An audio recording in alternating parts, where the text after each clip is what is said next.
AJ ನ್ಯೂಸ್ಗೆ ಸ್ವಾಗತ. ಗುಡೇನಕಟ್ಟಿಯಲ್ಲಿ ಪ್ರಾಣ ಪ್ರತಿಷ್ಠಾಪನಾ ಜಾತ್ರಾ ಮಹೋತ್ಸವದ ಅದ್ದೂರಿಯಾಗಿ ಜರುಗಿದೆ. ಹೆತ್ತವರನ್ನ ಕಡೆಗಣಿಸಬೇಡಿ. ಧರ್ಮಸೇನಾ ಭಟ್ಟಾರಕ ಶ್ರೀಕರೆ ಹೆತ್ತವರನ್ನ ಎಂದಿಗೂ ಕೂಡ ಕಡೆಗಣಿಸಬಾರದು.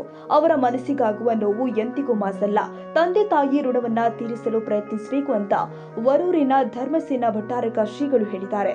ಧಾರವಾಡ ಜಿಲ್ಲೆ ಕುಂದಗೋಳ ತಾಲೂಕಿನ ಗುಡೇನಕಟ್ಟಿ ಗ್ರಾಮದಲ್ಲಿ ಆಯೋಜನೆ ಮಾಡಲಾದ ಶ್ರೀ ಈಶ್ವರ ಬಸವಣ್ಣ ಮಾರುತಿ ಮೈಲಾರ ಲಿಂಗೇಶ್ವರ ಗಂಗಿಮಾಳವ ದೇವರುಗಳು ಪ್ರಾಣ ಪ್ರತಿಷ್ಠಾಪನಾ ಜಾತ್ರಾ ಮಹೋತ್ಸವದ ಕಾರ್ಯಕ್ರಮದಲ್ಲಿ ಇವರು ಆಶೀರ್ವಚನ ಕೊಟ್ಟಿದ್ದಾರೆ.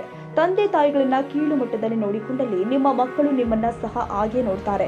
ಇದನ್ನ ಅರಿತುಕೊಂಡು ನಮಗೆ ಜನ್ಮ ನೀಡಿ ನಮ್ಮ ಬಾಳನ್ನು ಬೆಳಗಿಸಿದ ತಂದೆ ತಾಯಿಗಳನ್ನ ಗೌರವದಿಂದ ಕಂಡಾಗ ಮಾತ್ರ ನಾವು ಮನುಷ್ಯರಾಗಿ ಬಾಳಿದಕ್ಕೆ ಸಾರ್ಥಕವಾಗುತ್ತೆ ಎಂದಿದ್ದಾರೆ.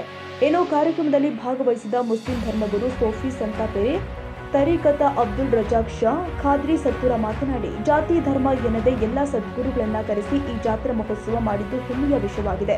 ಇದರಿಂದ ಎಲ್ಲರೂ ಭಕ್ತಿಯಿಂದ ದೇವರನ್ನ ಪ್ರಾರ್ಥನೆ ಮಾಡಬೇಕು. ಅಂದಾಗ ನಿಮ್ಮಗಳ ಪಾಪ ಕರ್ಮಗಳು ನಾಶವಾಗಿ ಸುಖ ಜೀವನ ಸಿಗುತ್ತೆ ಎಂದಿದ್ದಾರೆ. ಶಿಷ್ಯರೆಲ್ಲ ಕೇಳ್ತಾರು, ಯಾಕ್ರಿಯಪ್ಪ ನೀವು ಯಾಕೆ ಲೇಟ್ ಮಾಡಿ ನಮಾಜ್ ಮುಗಿಸಿದ್ರಿ? ಯಾವಾಗಂತಾರ, ಪರಮಾತ್ಮ ದೇವದೂತರಿಗೆ ಕಳಿಸಿದ್ದ. ನಿನ್ನೆ ರಾತ್ರಿ ಪ್ರವಾದಿ ನೀ ಹೇಳಿದ ಮಾತ ನುಡಿಗಳನ್ನ ಮೌಲಾ ಅಲಿ ನಿನ್ನ ಮಾತಿಗೆ ಬೆಲೆ ಕೊಟ್ಟಿದಾನು. ಅವು ಬರೋ ಮಠ ನೀ ನಮಾಜ್ ಮುಗಿಸಬಾರ್ದು, ಎಲ್ಲಾನ ಅದನ್ನೇ. ಯಾಕೆ ಈ ಮಾತನ್ನ ಹೇಳ್ದಿ? ಆ ಅಜ್ಜ ಅವ್ರೇನು ನಡೆಯಾಕ್ತಿದ್ರು, ಅವರೇನು ಧರ್ಮದವರಲ್ಲ. ಈ ಮಾತನ್ನ ಯಾಕೆ ಹೇಳ್ತೀನಿ ಅಂತಂದ್ರೆ, ಯಾವುದೋ ಧರ್ಮದವನ ಇರಲಿ, ಅವ ನಮ್ಮ ತಂದೆ ಸಮಾನ ಅದಾನಂತಂದ್ರ ಎಲ್ಲರಿಗೂ ಗೌರವ ಕೊಡಬೇಕು. ಇದು ನಮ್ಮ ಧರ್ಮ ಗೌರವ. ಇವತ್ತು ನಾವು ಹಾದಿ ಎಲ್ಲಿ ತಪ್ಪಿದೀವಿ ಅಂತಂದ್ರೆ, ನಮ್ಮ ಹುಡುಗರು ನಮ್ಮ ಮುಂದೆ, ತಂದೆ ತಾಯಿ ಮುಂದೆ, ಗುರುವಿನ ಮುಂದೆ ಮೊಬೈಲ್ ಹಿಡ್ಕೊಂಡು ನಿಂತಿರ್ತಾರೆ. ಗುರು ಹೋಗಾಕತ್ತ ನಮ್ದು ಅರಿವು ನಮ್ಮ ಮಕ್ಕಳಿಗೆ ಇರುವುದಿಲ್ಲ. ನಮ್ಮ ತಂದೆ ಬರತಾನು ಅನ್ನುವಂಥ ಅರಿವು ನಮ್ಮ ಮಕ್ಕಳಿಗೆ ಇರುವುದಿಲ್ಲ ಅಂತಂದ್ರೆ ನಾವು ಏನು ಧರ್ಮ ಕಲಿಸಾಕತ್ತೀವಿ ಅಂತ ನೀ ತಂದೆ ಸ್ವರ್ಗದ ಬಾಗಿಲ, ತಾಯಿ ಪಾದದ ಕೆಳಗೆ ಸ್ವರ್ಗ ಐತಿ ಅಂತೇಳಿ ಮಹಾತ್ಮರು ನಮಗೆ ಹೇಳಿದಾರಲ್ಲ. ಆ ತಂದೆ ತಾಯಿಗೆ ಮನಸ್ಸು ನುಡಿಸುವವನು ಯಾವುದೋ ಮಹಾತ್ಮರಿಗೆ ಹೋಗಿ ಅವನು ಪೂಜಿಸಿದ್ರು ಯಾವತ್ತೂ ನಿನಗೆ ಆ ಮಹಾತ್ಮ ಕೊಡುವುದಿಲ್ಲ. ಯಾಕಂತಂದ್ರೆ ನಿನಗೆ ಬೋಧನೆ ಸಿಗಬೇಕು ಅಂತಂದ್ರೆ ಫಸ್ಟ್ ಮೊದಲಿಗೆ ನಿನ್ನ ತಾಯಿ ತಂದೆ ಪೂರ್ತಿ ಆಶೀರ್ವಾದ ಯಾವ ಮಗನ ಮೇಲೆ ಇರ್ತೈತಿ ಅವ್ರಿಗೆ ಎಲ್ಲಾ ಮಹಾತ್ಮರು ಸಿಕ್ಕಿರ್ತಾರೆ. ಮಹಾತ್ಮರು ಈಗ ನಾವು ಈ ಮಾತನ್ನು ಹೇಳ್ತಾರೆ. ಬಂಡಿವಾಳ ಗಿರೀಶ್ ಆಶ್ರಮದ ಡಾಕ್ಟರ್ ಎಸಿ ವಾಲಿ ಗುರುಜಿ ಮಾತನಾಡಿ, ಮಕ್ಕಳಿಗೆ ಒಳ್ಳೆಯ ಸಂಸ್ಕಾರವನ್ನ ಕೊಟ್ಟು ಮುಂದಿನ ಆಸ್ತಿಯನ್ನಾಗಿಸಿಕೊಳ್ಳಬೇಕು. ಮಕ್ಕಳ ಭವಿಷ್ಯ ರೂಪಿಸುವ ಜವಾಬ್ದಾರಿ ತಂದೆ ತಾಯಿಗಳ ಮೇಲಿದೆ. ಸಜ್ಜದ ವ್ಯವಸ್ಥೆಯಲ್ಲಿ ಕೆಲವು ಮಕ್ಕಳು ದುಶ್ಚಟಕ್ಕೆ ಬಲಿಯಾಗ್ತಾ ಇದ್ದಾರೆ. ಅಂತವರನ್ನ ದಾರಿಗೆ ತರುವ ಕರ್ತವ್ಯ ಹೆತ್ತ ತಾಯಿ ತಂದೆಗಳು ಮೇಲಿದೆ ಎಂದಿದ್ದಾರೆ.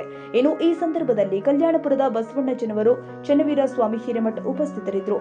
ಮುಖ್ಯ ಅತಿಥಿಗಳಾಗಿ ಶಿವಾನಂದ ಬೆಂತೂರ, ಮಮತಾ ಬೆಡತೂರ, ಚೆನ್ನಬಸಪ್ಪ ಕಟ್ಟಿಕಾರ್, ಶಾಂತಪ್ಪ ಕುಸುಗರ್, ಶೇಖಪ್ಪ ಮಲ್ಲಿಗವಾಡ, ಮಾನಪ್ಪ ಬಡಿಗೇರ, ದೇವಪ್ಪ ಹೊಸಳ್ಳಿ, ಮಲ್ಲಪ್ಪ ಕಂಬಳಿ, ಶಿವಲಿಂಗಪ್ಪ ಕಾಸಣ್ಣವರ್, ಶಿವಪ್ಪ ಸಿದ್ದನವರ್, ಶೇಖಪ್ಪ ಸಂಶಿ, ಶಿವಪ್ಪ ದಾನಮ್ಮನವರ್, ಬಸವರಾಜ್ ಯೋಗಪ್ಪನವರ್, ಹನುಮಂತ ಸಿದ್ದೂನವರು ಕಾರ್ಯಕ್ರಮ ನಿರೂಪಿಸಿದ್ರು. ಈ ವೇಳೆ ಗ್ರಾಮಸ್ಥರು ಹಾಗೂ ಎಲ್ಲಾ ಸಂಘ ಸಂಸ್ಥೆಗಳ ಪದಾಧಿಕಾರಿಗಳು ಭಾಗವಹಿಸಿ ಕಾರ್ಯಕ್ರಮ ಯಶಸ್ವಿಗೊಳಿಸಿದ್ರು.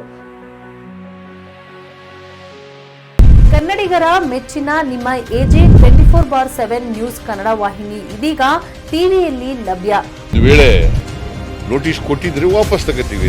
ಇವತ್ತು ವಕ್ಫ್ ಪ್ರಾಪರ್ಟಿ ಅಂತೇಳಿ ಬರ್ತದೆ ಅಂತ ಹೇಳಿದ್ರೆ ರೈತರು ಬೀದಿಗೆ ಬಂದ್ರೆ ಏನ್ ಮಾಡ್ಬೇಕಾಗತ್ತೆ? ಯಾರು ವೋಟ್ ಹಾಕಿಲ್ಲ ಅಂದ್ರೆ ಗ್ಯಾರಂಟಿನೆಲ್ಲ ಸ್ಟಾಪ್ ಮಾಡ್ಬಿಡ್ತೀವಿ.